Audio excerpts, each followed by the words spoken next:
Spanish spelling. Oh, I got you. Angelia. Yeah. I'm Spanish, so I should know. Oh, está buena. There you go. Who's this? Maria, how you doing? Okay, so we are live on Facebook. Let me pull it up on my phone so we can share it out. You can share it out. It's on my page, Todd Medina. Okay, let's see. All right, just me putting my phone on airplane. Yeah. Let's see.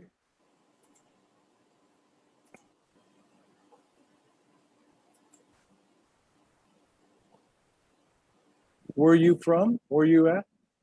I'm in Boulder, Colorado. Boulder, Colorado. I have a very good friend who just went there.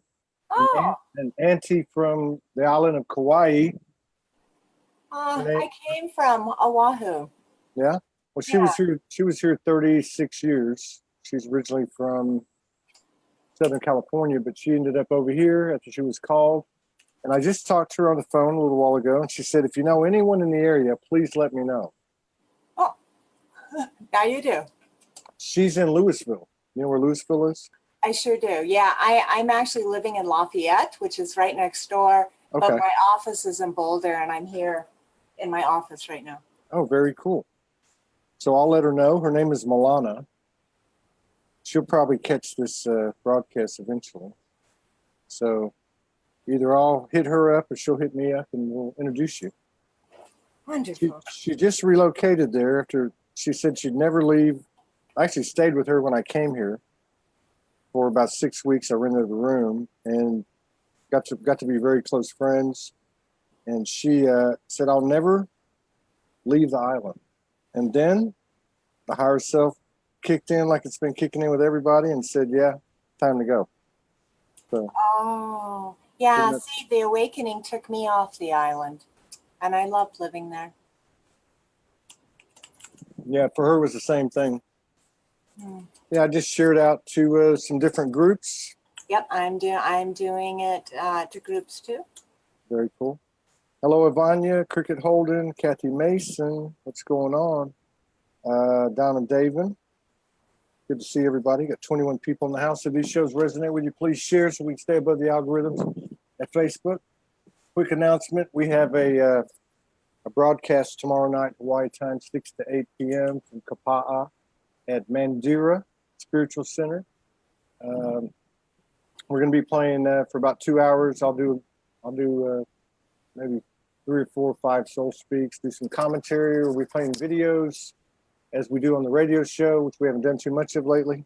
But I think we found a place we can do it. We can actually broadcast locally and stream at the same time. So that'll be midnight New York City time, 9 p.m. LA. What would that be? 5 a.m. London. We get up early, and mid-afternoon down under New Zealand and Australia. So that would include you, Laurel, and Tasmania. So Effie Shantz, how you doing? Good to see you. Thank you for your continued love, support, and contribution. So many of you, so we keep going by the seat of our pants every day, which is pretty much how we have to do it. And this is what we call Ascension. We've got our fourth show of the day. Angie LaRue from Boulder, Colorado. Welcome to Soul Speaks 5D. Thank you for honoring us with your presence, sharing space with us today. It's good to have you here. Thank you. It's really great to be here. I'm very excited. I've been enjoying your shows, and I'm honored and it's a delight to be here. Thank you. It's an honor for you to be here. Let me just say, as I see a couple of familiar faces here that have sent messages, we've got over 100 people that want to come on the show. This is an all-inclusive platform, universal platform, and we're going to do our best to get to you as quick as we can, but all in the perfect timing, right? And so with that, I'm going to ask you I haven't asked this in quite a few shows, but I'm going to ask you the old famous Soul Speaks 5D question. When did you wake up? It was such a pivotal and shocking moment in my life. I remember the exact date and hour. It was December 9th, 2011 at 2 o'clock in the afternoon. Well, I have you know that that's my birthday. It is not. So I was going to put your bio up, and I could only get the top part because it was in the wrong format. But I saw the first few sentences, and it said December the 9th, 2011, which is about the time that same period I woke up, a few months earlier. But I remember that day very well, Yep. actually. I will never forget it. One day and I didn't know, to be honest with you, that awakening is what had happened. I didn't know that was possible, actually, even for humans. So what happened to you? I was actually on a business call with somebody, and I went into the kitchen to get a drink of water, and I noticed that everything was kind of see-through. I could kind of see through the walls and the cabinets, and it was very odd looking. And I decided that surely it just had to be my eyesight. Maybe some water would help me. And I turned around with my glass of water to leave the kitchen and go sit down. And there was suddenly this gray mist hanging in the middle of my kitchen. And I fell into it, and I fell off this world. And I'm on the phone yelling, I'm falling. And I seemed to be just this glowing light that was just slowly falling. And then wherever it was, there was no top, no bottom, no sides. And I don't know why I stopped falling, but I was suddenly back in my body, which was sliding down the kitchen cabinet on a crash course with the floor. Wow. And from that moment on, I had all kinds of psychic abilities. I could see multidimensionally. I suddenly became energetically aware, which was very confusing for me. Within a couple of hours, the Kundalini shot up my spine, and I thought that maybe I'd gotten a lightning strike. Yeah. Something. Especially when it gets to your head, right? And it just like explodes out your head. Yeah. That's crazy. I had forgotten about my first Kundalini experience was at about 25. And I was doing the meditation every night when I lay down and went to bed. I was doing a particular meditation, my own thing I had made up. And it happened. And I thought, wow, that's really cool. And then like the next night or 2 nights later, it happened. And I was more present with it because I had already happened. And then I felt my foot get off of the bed like you're going to get off of bed. Right. And felt it land on the ground, waiting for the other foot. And I looked down and my feet were on the bed. And I was like, okay. So I shut it down there. I didn't have another one until I was about 48, I think. Wow. For me, the next one happened the next day. Yeah. At 2:00 in the afternoon. It happened. Same time. Yeah.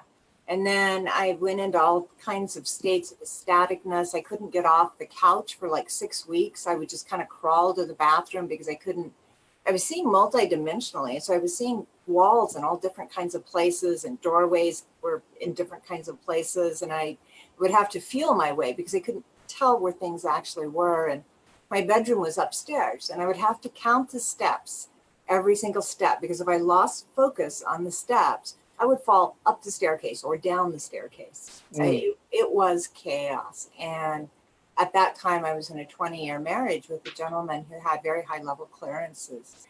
And what was happening to me was not okay in his world at all. Whoa. Increasingly freaked out by it. And when I would cry, it would start raining in Hawaii. And when I was in ecstatic bliss, the birds would sing so loudly around our house that you couldn't hardly hear yourself think. And like he could tell that the entire environment was reacting to my moods and to the state of being that I was in. And he was a biologist by schooling, and this was all just too much for him. And so within about 3 months, that marriage of 20 years blew apart. Yeah, I would imagine. The light of the holy darkness, right? Yeah. Yeah, that's quite a God smacked, and it well, he did too. He did too. Yeah, he did too. And he suddenly could feel energy, and it was too much for him. Yeah. And So go ahead. So when that happened, did you start to receive, a lot of people will receive stuff that's directly related to what's going on with them, intel, instructions, direction, and or stuff that also applies to the collective. Were you getting messages like that right away? Not right away. I was in extreme resistance. I had been living a very upper middle class life. I sang in a choir. I was on charity boards. So I had a lot of resistance. And then when my marriage just, he basically, we were researching all kinds of things. We did IQ tests and psychological tests, and took me to doctors. And, we were doing all kinds of things to try to figure out what happened. Like, we literally didn't know what had happened to me. And I couldn't sleep it off. As I would wake up the next day, and it was a persistent phenomenon, right? Like, I kept thinking, I'll just go to sleep, and tomorrow life will be back to normal. And it wouldn't. And after 3 months, he took his wedding ring off and he set it on the dining room table. And he said, from best I can tell, what's happened to you is what's happened to mystics and saints and sages the world over throughout time. And you need to go now and go figure out what this is about for the rest of us 9-to-5 smucks. And that was the end of my marriage. And I packed 2 suitcases and I went on the road. And Spirit led me all over the world. And I was taught. She kept leading me to people who needed things, and I suddenly had the information, and I was healing people. I was, I cured stage 4 cancer. There was a woman who was sent home to die on a morphine drip, and I basically brought her back. From that, she was in Sweden, and they were like, "You're going to die now." And so were these knowings that happened in the moment, or did you get any type of was there any kind of foreshadowing or any directives at all saying this is what you're going to be doing? Not so much. I was just kind of told where to go, and then the way would open for me to be there. I would get a phone call or an email saying, I've been told that you can help me. Please come. We'll pay for your flight. We'll, take care of you while you were here. And I stayed at most places 6 weeks for whatever reason. And then people in that region, wherever they were at in the world, would bring all kinds of people to me that needed healings. Wow. And so it was like my internship. And so I healed hundreds and hundreds of people. Wow. And through that, I learned all the mistakes. I pulled disease into myself, and I didn't know what grounding was. And I didn't know what shielding was. And I knew nothing. I knew absolutely nothing. And then finally, Spirit took me back to the US, and I manifested a vehicle, and I was sent out in the desert, and I did 40 days and nights in the desert. It was very biblical. And that was when, my egoic construct finally surrendered, and it almost died before it surrendered. I literally almost drove my vehicle off the north rim of the Grand Canyon rather than surrender. And that was the moment it was proved to the brain that it wasn't capable of running the show anymore, that it was crazy, basically. That it's right. so high that it would. The tables got turned. Yeah. So now, what do you do now? I mean, that's your office. Are you an energy worker? You still work with people? I do. I have a lot of paths now. I'm a master Crystologist. I'm a Reiki master. I'm a psychic. I'm a psychic surgeon, medical intuit.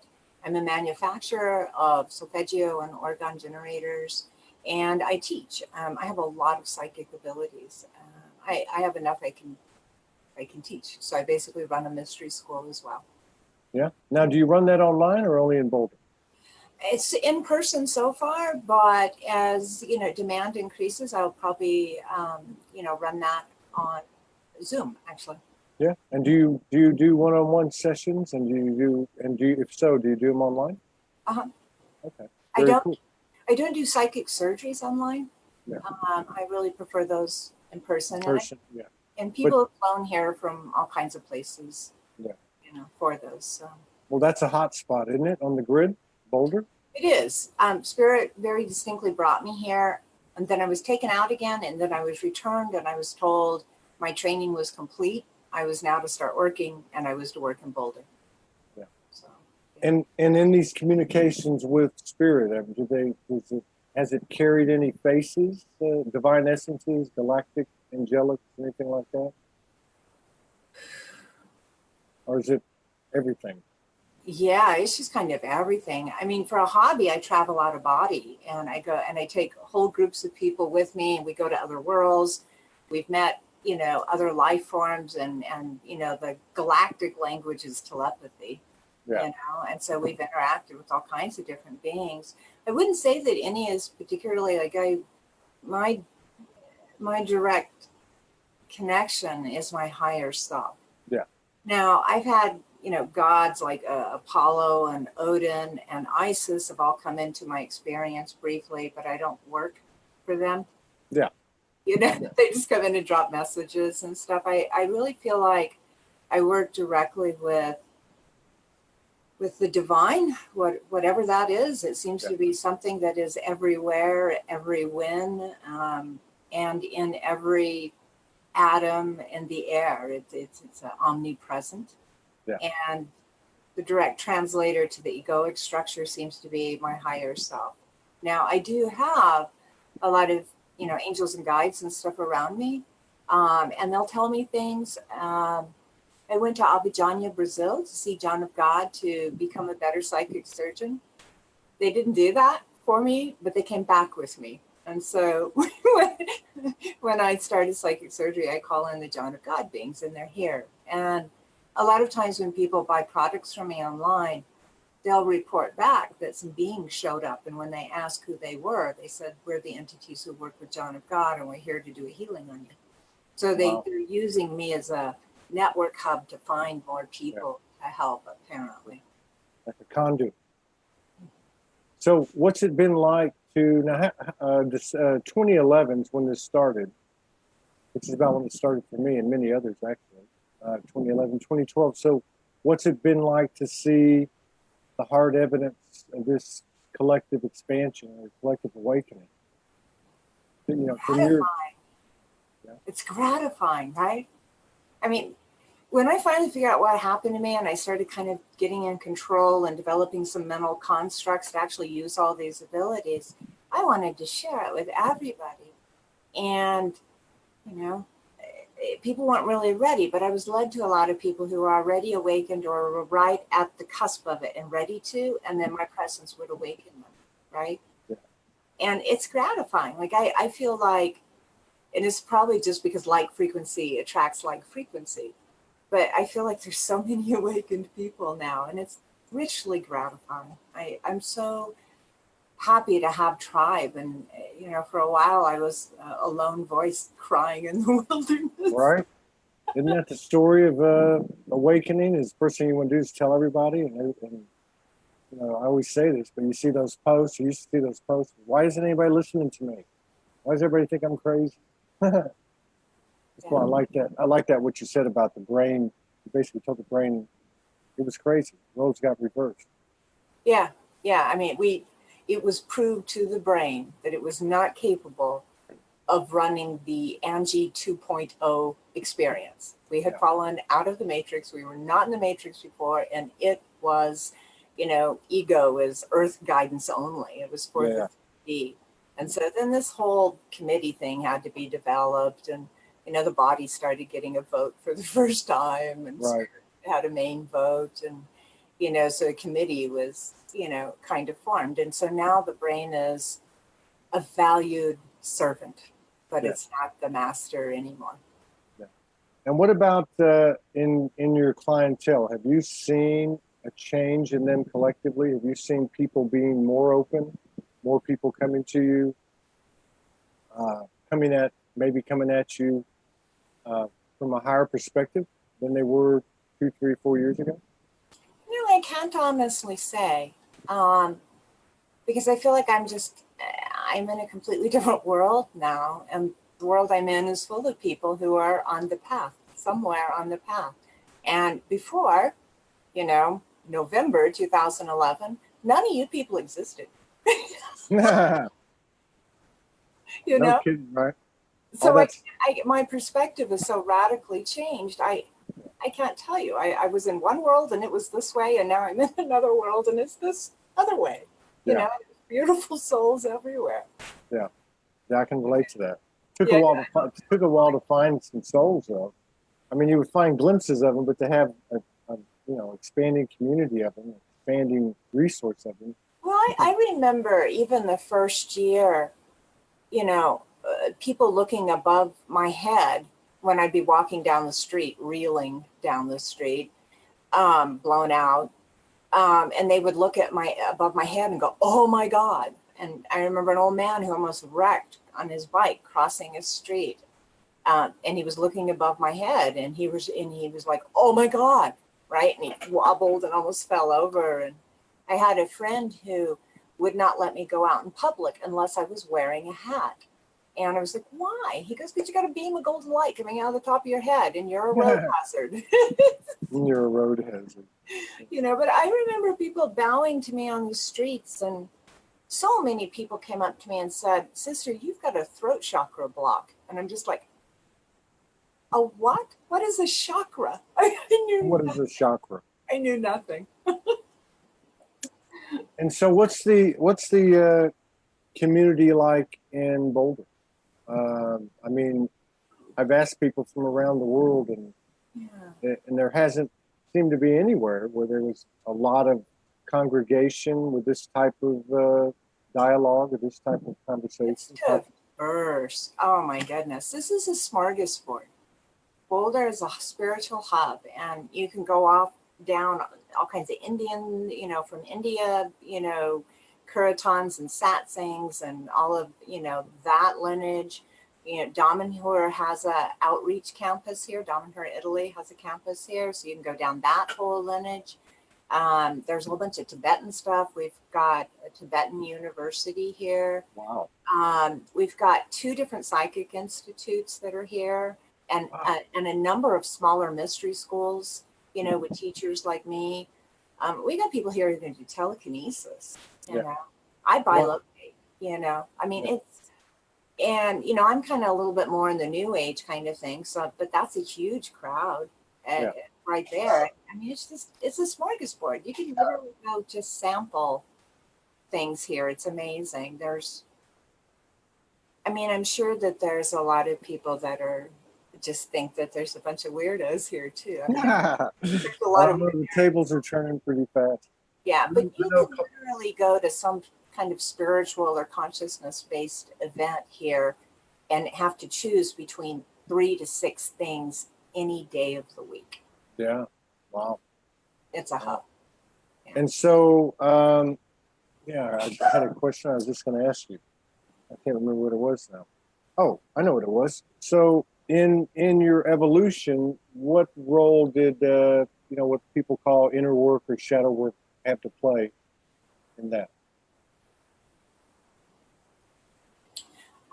I've kind of skipped that whole phase. Something happened around the 9th month where spirit guided me to go back to the time of my birth and clear out all the energies around the very conception where the sperm, came into the egg. And then to go forward and remember everything I could and go back to all the people involved in the event, forgive everybody, and heal everybody, and myself included. And I did that. I spent the entire day in meditation, going to every single event of my life up until about the age of 18. And by then I was fatigued for this work. And then jumping forward about 6 more months, I had gotten really curious about why I chose the parents I chose and what they were working on. And Spirit showed me a card spread to figure out what abilities my parents came into this world with, or what kind of, construct they did, and what their goals were and what their plans were. And it was exactly them. And it was exactly the shadow work they were doing, right?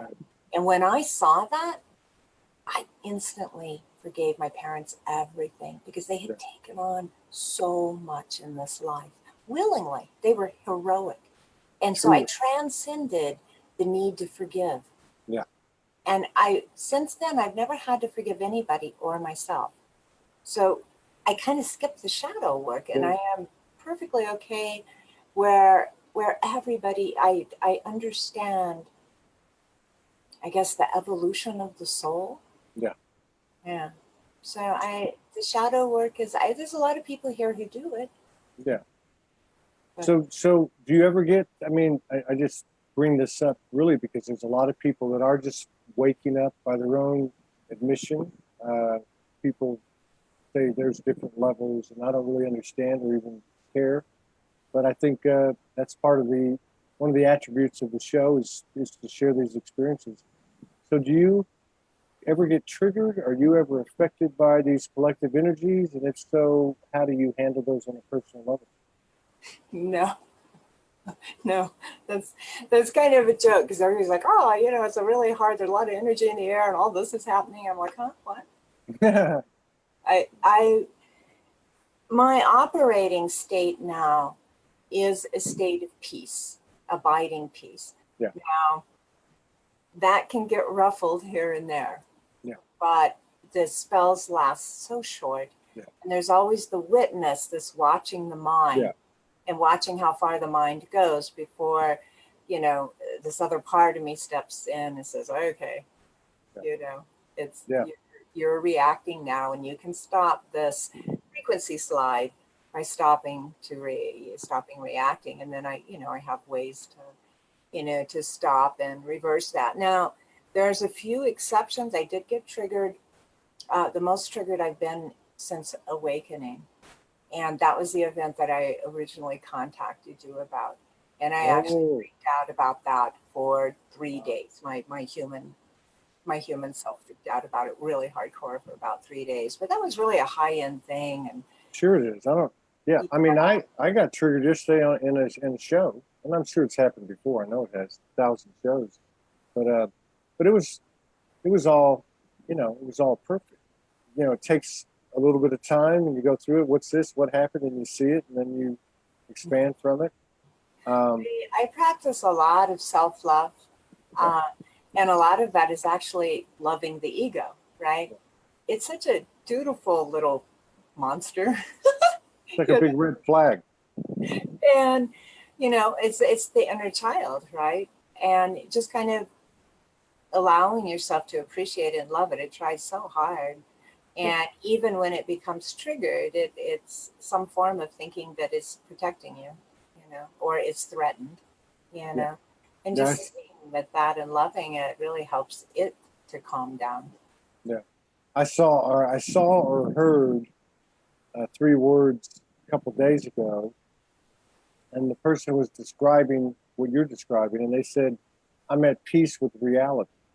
And I know that sounds very black and white, but as we have all learned, regardless of where we're at, we continue to have a new reality every day. So to be at peace with whatever comes. I thought that was a really good description of the frequency that you described. Yeah. So, when we become, at peace, we're at peace with everything and ourselves, just the way they are. Mm-hmm. And under that peace, which is an abiding state of consciousness, is this joy bubbling up without cause, right? Happiness is like caused by events or items or things, and it's a fleeting thing, and we can't maintain a state of happiness, right? But joy is underneath everything, underneath all the thinking mind and everything else. There's this joy. The spirit just is in a state of joy all the time. And that bubbles up, joy without cause, and it's abiding. It can get covered up with thoughts and other energies, but it always exists. And when we learn that we have a well of joy inside of us, what a game changer. Yeah.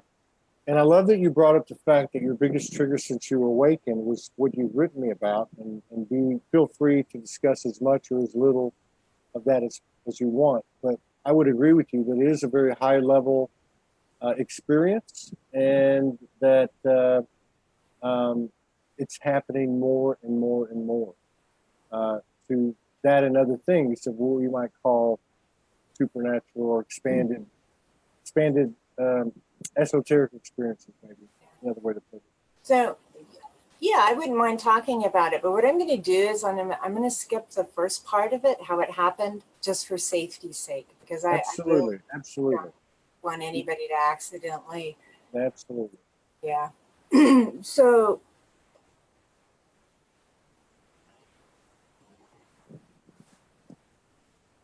we ended up, my partner and I, in the bodies of past life selves, which are, seems like actually concurrent, happening in another now.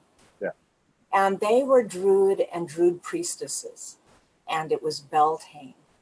And in that tradition, they would embody two gods. And I'm not sure who those gods are, but they would embody them and mate, and then go out of body, and they would bless the fields and the armory. And so that's what happened to us, is we ended up in their bodies. I was in the male, because I was a male in that lifetime, and he was the female.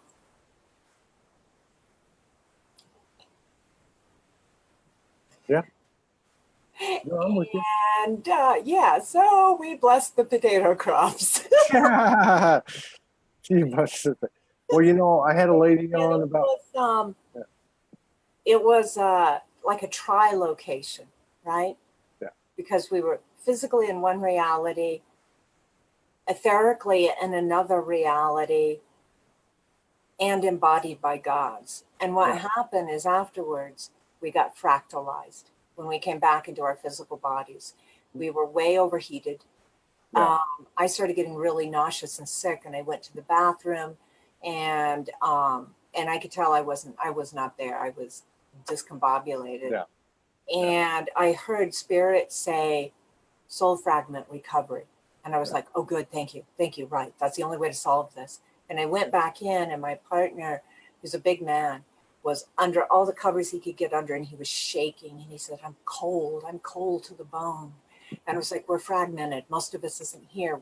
We've got to get ourselves. And so I led us on a soul fragment recovery. And then afterwards, we were okay. Yeah. But then my ego completely freaked out about it. He was the one that you. fine. He was just like, wow, you're the coolest chick on the planet. And I'm just like, we almost died. No, it's not okay.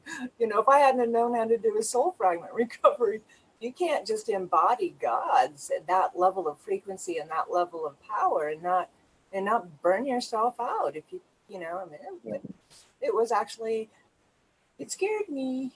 Yeah, and it's understandable. And I think that's one thing that's a great reason to be talking about this kind of stuff, is because we're basically talking about Trinity energy, Helios, all the things that go with it, which we can get into in a minute, the things that go with it, meaning expanded abilities, higher awareness, that type of thing. But I had a lady on 3 or 4 days ago from Salt Lake, Utah area, raised Mormon, went through the big shift, ended up doing what you did, you know, ending a relationship, ended up meeting someone, and just, I didn't even know, we'd never talked about it.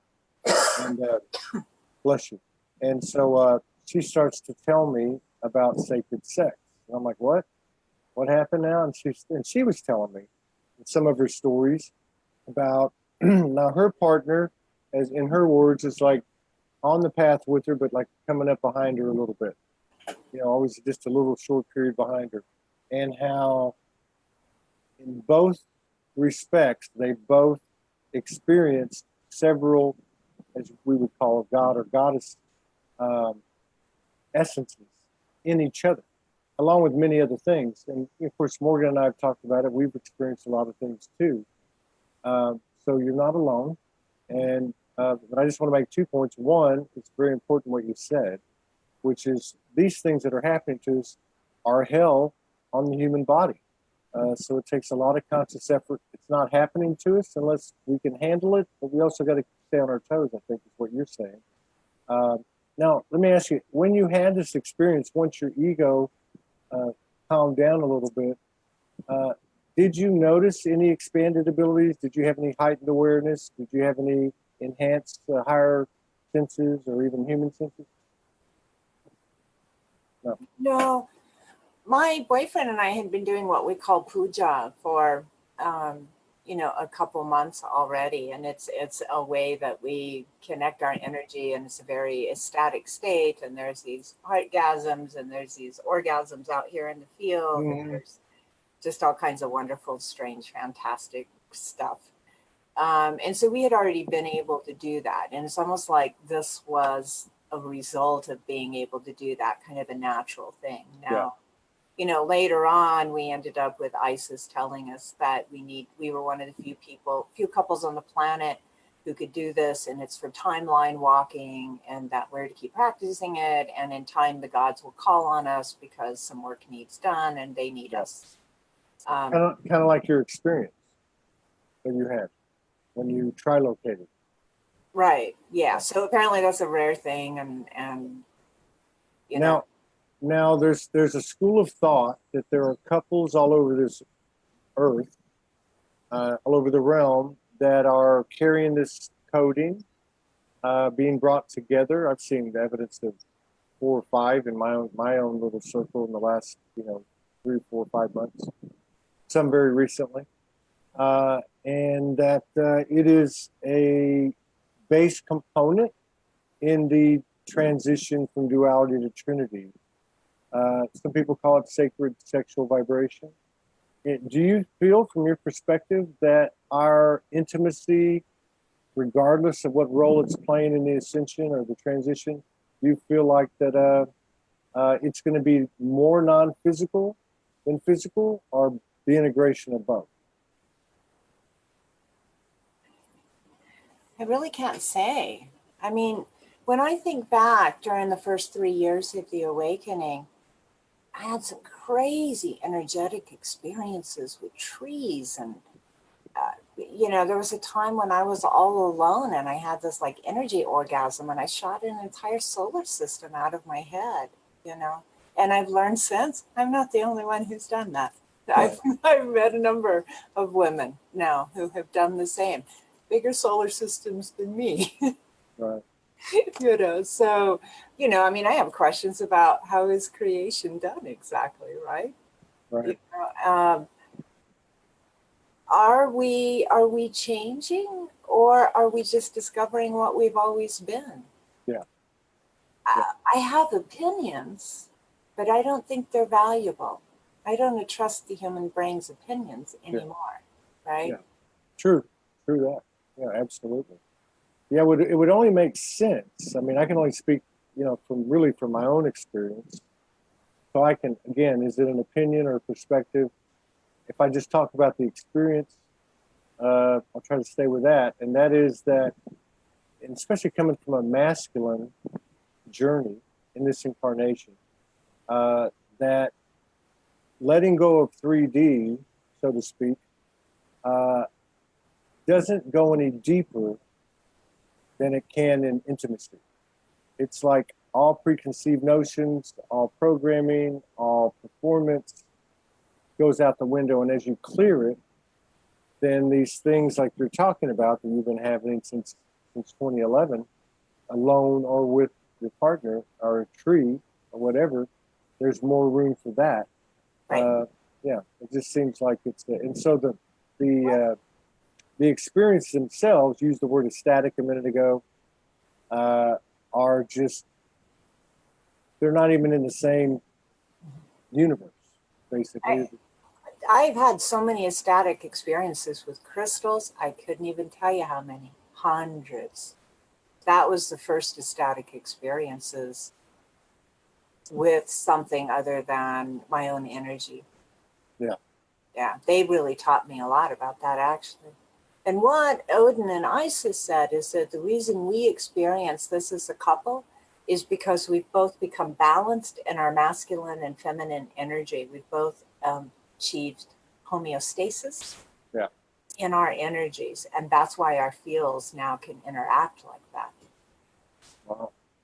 And do you feel like the two of you have a third energy produced and or are kind of combining on a purpose or a mission, or at least a mission within the missions? When we combine energy, it does make it like a third field. Yeah. And go ahead.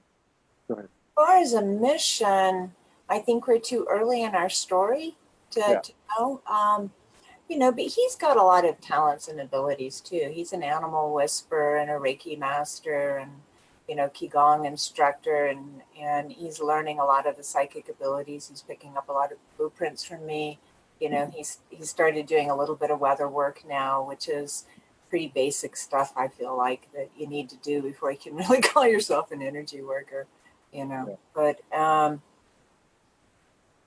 so I think we're still kind of coming together. Yeah.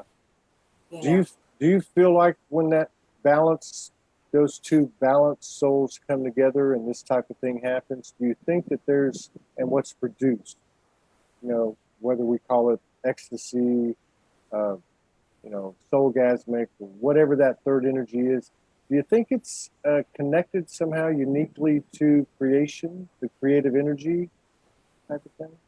I do. I think it's connected to that joy that exists inside of us, which I think love and this bubbling joy is the substructure of the universe. And so what we're really doing is using each other as a portal to access this divine, ecstatic. I think creation itself is in an ecstatic state. Yeah. And we're just dropping away all which is human and combining energetically. And as we do that, we are returning to the primordial.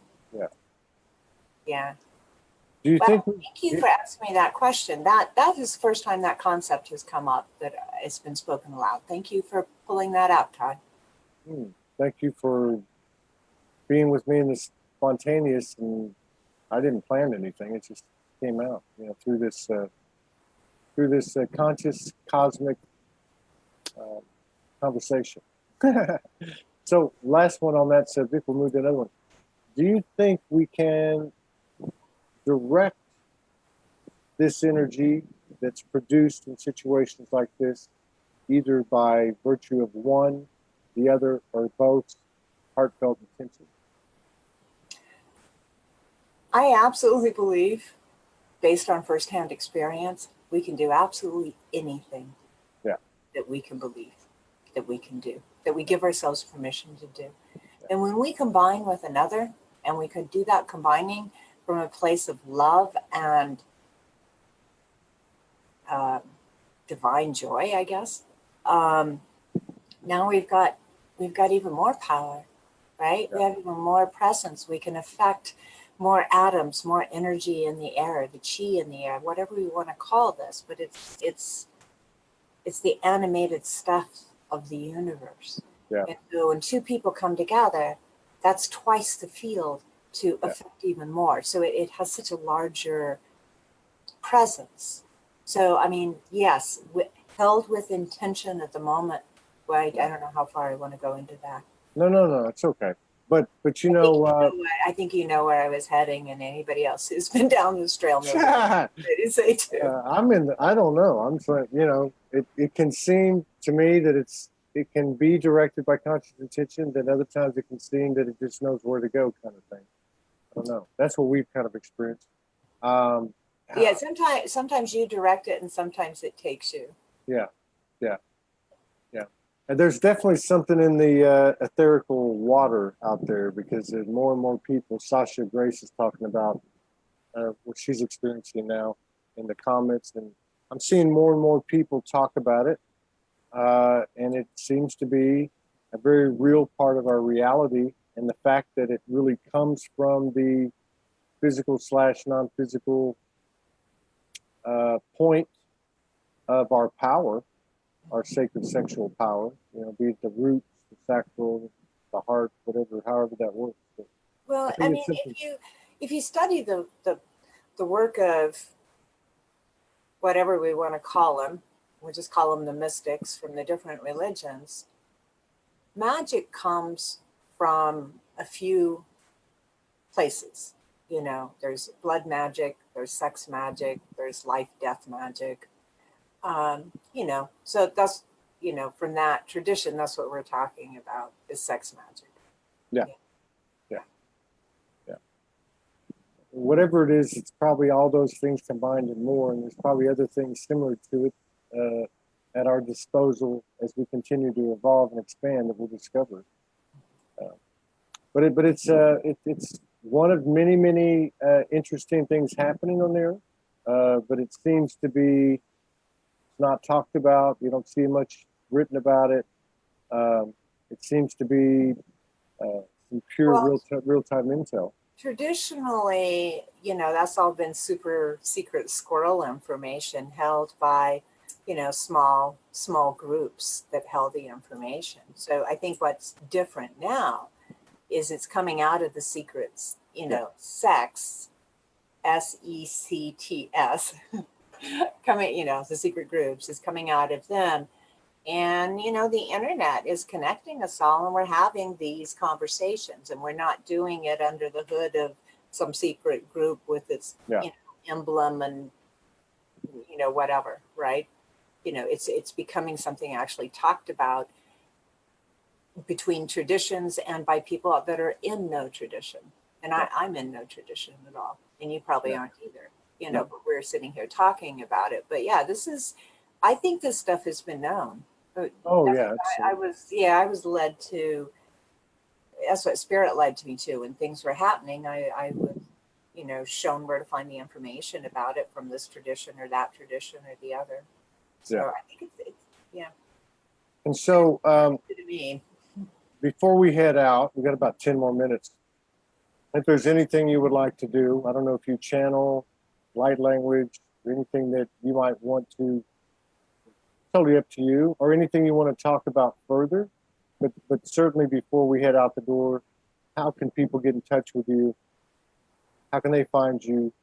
You talked about at the top of the show what you offer. You might want to reiterate that. But is there anything you would like to cover before we get to that point? Yeah. I don't know. My chat is not, it's not scrolling. I just put a link in. Can you see that? Let me see. Yes, there's a link there, crystalarrays.com. Yeah, Soulogy. Yeah. Okay. So, what a dear lady who I think is also watching the show, and I did, is, oops, I've lost you. Where are you? There you are. Okay. Is one thing we haven't really got to talk about is me being a Crystologist. In the journey of my awakening was recovery of a lot of memories from Lemuria, where I was a crystal priestess and a crystal alkalite and a crystal healer. And I mean, there was a great number of reincarnations, and then some in Atlantis as well, where crystals are worked with, but more as a technology, which is also how we use them now too. They're in everything, all of our computers and cell phones and everything else have crystal chips in them. But we've put together a package for the Soulogy listeners of crystalline transmissions. And one of the really amazing things about crystals is that they are able to take energetic patterns and correct them. And they're carbon-based just like we are. And so they work really well with us. And so even if we've solved, we'll call it shadows, if we've solved shadows, we still have etheric memories out here in the field. Yeah. And these crystalline transmissions can remove that. They can also remove disease in the body. They can also help reorder the mind. If the mind is really out of control, they can start bringing that back into alignment. And there's 3 of them, 3 crystalline transmissions. And the ones we picked really help the evolution of consciousness. So, so if you're on the path and you've still got some raggedy edges you're dealing with, this helps with the raggedy edges. And this is one reason I feel like, too, I didn't have to do a lot of shadow work. The spirit led me to crystals, dragging and kicking and screaming, because I didn't want to be a crystal woo-woo person early on.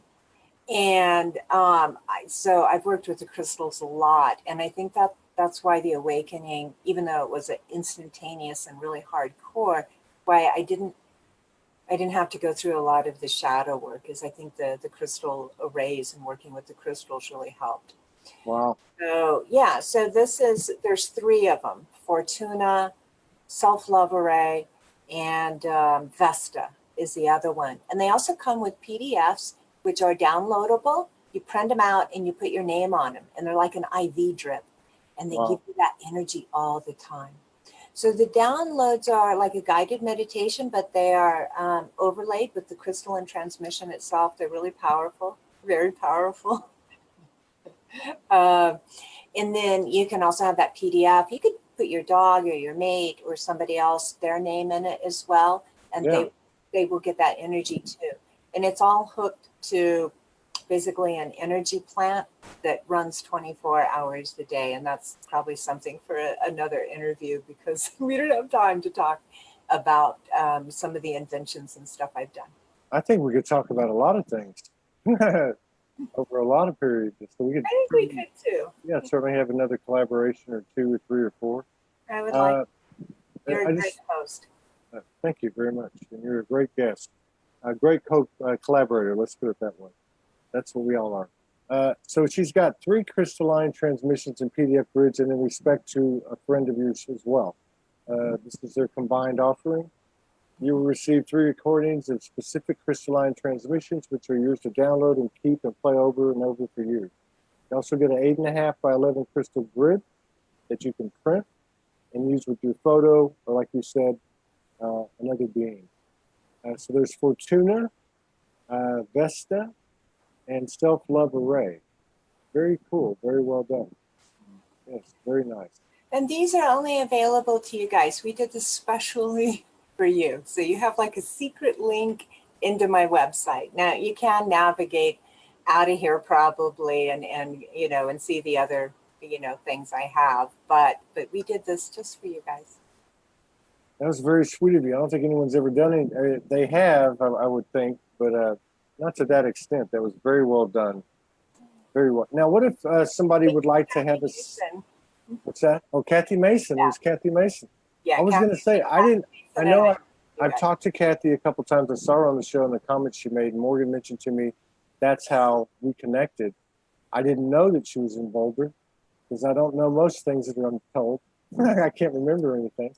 But so I'm going to get my friend in touch with the both of y'all and definitely connect y'all to further build this grid, further build these communities. So, and now if people would like to do a session with you, one-on-one for the things that you do offer, I know you don't do the psychic surgery online, but how would they go? What would be the best way for them to go about and find you? Okay, so that's going to be just my general website, which is the same, but we built a landing page. The Soulology is a landing page. So I'm going to give it to you, www.crystalarays.com. Yeah. And there's a contact me page on there. There's also a phone number. You can email me or call me and we will set something up. And whatever, whether you'd like a psychic reading, whether you'd like to be a student, there's a number of different ways that we can go because I do a lot of things. So Right on. Me well. Right on. So from this point in the timeless space and spaceless time that we find ourselves in, if you could offer any direction to anyone who's just getting into this, taking into consideration all the things that have happened, especially over the last few months, the energy coming, the expanded awareness, what advice would you give anyone? Your brain is real estate for sale. If you don't control it, the world will. When you get over your own story and it's just a story, it doesn't matter, it has no bite anymore at all. You make room in yourself for so much more experience. So the most important thing you can do is learn to find silence between your thoughts. It's in the silence when there is no thought that your higher self can embody and begin to work and live through you. And that's where a lot of the experiences come from. All of the abilities are only accessible in the silence. Wow. So whatever it takes to get that mental silence, control those monkeys in the brain. Is there more than one? Just kidding. Well, there wasn't mine. Actually, mine had a big dragon. We got multi-dimensional aspects and monkey aspects as well. Yeah, and a bunch of squirrels too. and hamsters on the wheel. Don't forget about those. So it's been a very pleasurable hour. It's an honor to have you here with us and have shared space with you. Thank you for the offering to the Soulogy community. I look forward to further collaborations, and I will put my friend in touch with you and Kathy both, and continue to expand in collaboration and creativity, co-creation. So best Thank to you you so much. and your Bless. partner. Yeah, best to all of your friends and family there in the community, and peace out. Right. Bye, everyone. Love to you. Bye-bye. Bye-bye.